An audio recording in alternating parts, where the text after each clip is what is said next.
നമസ്കാരം. ശബരിമല സ്വർണ്ണക്കൊള്ള കേസ് കേരള രാഷ്ട്രീയ ചരിത്രത്തിലെ ഏറ്റവും ഗുരുതരമായ വിശ്വാസദ്രോഹങ്ങളിൽ ഒന്നായി മാറുകയാണ്. കോടിക്കണക്കിന് വിശ്വാസികളുടെ കണ്ണുനീരിനും ആത്മീയ വിശ്വാസങ്ങൾക്കും മേൽ വീണ മായാജാലമല്ലത്, മറിച്ച് കണക്കുകൂട്ടിയ കൊള്ളയാണ്. ദൈവനാമം ചൊല്ലി രാഷ്ട്രീയം കളിക്കുന്നവരുടെ യഥാർത്ഥ മുഖം ഈ കേസിലൂടെ പുറത്തു വന്നിരിക്കുന്നു. സർക്കാർ ശുദ്ധമാണ്, ഭരണകൂടം നിർദോഷമാണ് എന്ന സർക്കാരിന്റെ അവകാശവാദങ്ങൾ ഓരോ അറസ്റ്റും പുറത്തു വരുന്ന ഓരോ തെളിവും തകർത്തുകൊണ്ടിരിക്കുകയാണ്. സ്വർണം കാണാതായത് മാത്രമല്ല പ്രശ്നം, വിശ്വാസമാണ് ഇവിടെ കൊള്ളയടിക്കപ്പെട്ടത്. ദേവസ്വം, ക്ഷേത്ര സംരക്ഷണം, നിയമവാഴ്ച എന്നിവയെല്ലാം വെറും വാചകങ്ങളായി മാറിയപ്പോൾ പിന്നാമ്പുറത്ത് നടന്നത് അഴിമതിയും അധികാര ദുരുപയോഗവുമാണ്. കേസുമായി ബന്ധപ്പെട്ട അറസ്റ്റിലായ LDF ബന്ധമുള്ള പ്രതികൾ ഈ കൊള്ള ഒറ്റപ്പെട്ട സംഭവമല്ല എന്നും സംവിധാനപരമായ അഴിമതിയുടെ ഫലമാണെന്നും വ്യക്തമാക്കും.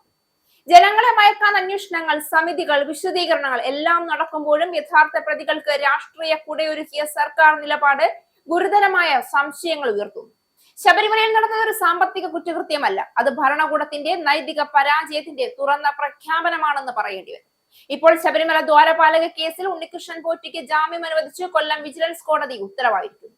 അറസ്റ്റിലായി 90 ദിവസം പിന്നിട്ടിട്ടും SIT കുറ്റപത്രം സമർപ്പിക്കാതെ വന്നതോടെയാണ് കർശന ഉപാധികളോടെ ജാമ്യം അനുവദിച്ചിരിക്കുന്നത്.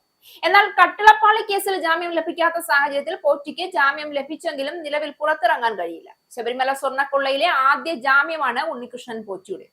അന്വേഷണം പൂർത്തിയായിട്ടില്ല, അതുകൊണ്ടാണ് കുറ്റപത്രം വൈകുന്നതെന്ന് അന്വേഷണ സംഘം കോടതിയെ അറിയിച്ചു. 90 ദിവസത്തിന് മുൻപ് തന്നെ ബാഹ്യമായ കുറ്റപത്രമെങ്കിലും സമർപ്പിക്കേണ്ടതായിരുന്നു അന്വേഷണ സംഘം. എന്നാൽ അത് ഇതുവരെ സമർപ്പിക്കാനായി SITക്ക് സാധിച്ചിട്ടില്ല. സുപ്രീം കോടതി നിയമം അനുസരിച്ച് 90 ദിവസമാകുമ്പോൾ കുറ്റപത്രം സമർപ്പിച്ചിട്ടില്ല എങ്കിൽ സ്വാഭാവിക നീതിക്ക് പ്രതികൾ അർഹരാണ്. ഇത് തന്നെയായിരുന്നു കോടതിക്ക് മുൻപിൽ പ്രതിഭാഗം ഉയർത്തിയ പ്രധാന വാദം. ഇത് കോടതി ശരിവെക്കുകയും ചെയ്തു. എന്നാൽ അതിലും നിർണായകമായ ഒരു തീരുമാനം കൂടി ശബരിമല കേസിൽ കോടതി പ്രഖ്യാപിച്ചു എന്നുള്ളതാണ് മറ്റൊരു വസ്തുത. അത് ശബരിമല സ്വർണ്ണക്കൊള്ള കേസിൽ അന്വേഷണം പുരോഗമിക്കുമ്പോൾ കുരുക്കിലാകുന്നവരുടെ എണ്ണത്തിലും വർധനവുണ്ടാകുന്നുണ്ട്. കേസിൽ അറസ്റ്റിലായ പത്മകുമാറിന്റെയും N വാസുവിന്റെയും സ്വത്തുക്കൾ കണ്ടുകെട്ടാൻ ഒരുങ്ങുകയാണ് ED. ഇന്നലെ ED പത്മകുമാറിന്റെയും N വാസുവിന്റെയും വീടുകളിൽ റെയ്ഡ് നടത്തിയിരുന്നു. ഇതിന് പിന്നാലെയാണ് കവർച്ചാ പണം കൊണ്ട് വാങ്ങിയ സ്വത്തുക്കൾ കണ്ടുകെട്ടാൻ ഒരുങ്ങുന്നത്. ഇരുവരുടെയും ബാങ്ക് അക്കൗണ്ടുകൾ മരവിപ്പിക്കാനും നീക്കമുണ്ട്. രേഖകളുടെ പരിശോധന പൂർത്തിയാക്കിയ ശേഷം പ്രതികളെ ചോദ്യം ചെയ്യും. അറസ്റ്റിലായ ആളുകളുടെ വീടുകൾ കേന്ദ്രീകരിച്ച് ഇന്നലെ മണിക്കൂറുകൾ നീണ്ട റെയ്ഡാണ് ED നടത്തിയത്. ഇവിടെ നിന്ന് ലഭിച്ച വിവരങ്ങളുടെയും ബാങ്കിംഗ് ട്രാൻസാക്ഷന്റെയും അടിസ്ഥാനത്തിലായിരിക്കും ED അടുത്ത ഘട്ട അന്വേഷണം ആരംഭിക്കുക. സന്നിധാനത്തെ SITയുടെ പരിശോധന ഇന്നും നടന്നു. കഴിഞ്ഞ ദിവസം സന്നിധാനത്തെത്തിയ SIT സംഘം ശ്രീകോവിലിന് സമീപത്തെ സ്വർണ്ണപ്പാളിയിലും സ്ട്രോങ് റൂമിലും അടക്കം പരിശോധന നടത്തിയെന്നാണ് സൂചന. പരമാവധി വിവരങ്ങൾ ശേഖരിക്കാനാണ് അന്വേഷണ സംഘത്തിന്റെ നിലവിലെ നീക്കം. ഇന്നും നാളെയും SIT സംഘം സന്നിധാനത്ത് തന്നെ തുടരും. കൊടിമരം മാറ്റി സ്ഥാപിച്ചതിലടക്കം SIT വിവരങ്ങൾ ശേഖരിക്കും. ഇന്നലെ ഉച്ചയോടുകൂടിയാണ് SP ശശിധരൻ അടക്കമുള്ള അന്വേഷണ സംഘം സന്നിധാനത്തെത്തിയത്. ഹൈക്കോടതിയുടെ അനുമതി പ്രകാരമായിരുന്നു സന്നിധാനത്തെ പരിശോധനയും തെളിവ് ശേഖരണവും. സ്വർണ്ണക്കൊള്ളയിൽ സന്നിധാനത്ത് നിന്ന് പരമാവധി തെളിവുകൾ ശേഖരിച്ച് അന്വേഷണം മുന്നോട്ട് കൊണ്ടുപോകാനാണ് SITയുടെ ആലോചന.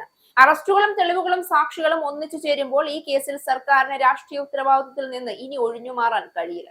നിയമം നിയമത്തിന്റെ വഴിക്ക് പോകുമെന്ന മുദ്രാവാക്യം മാത്രം മതിയാകില്ല. ഇവിടെ നിയമം രാഷ്ട്രീയ സമ്മർദ്ദങ്ങളിൽ നിന്ന് മോചിതമാണെന്ന് കൂടി സർക്കാർ തെളിയിക്കേണ്ടി വരും.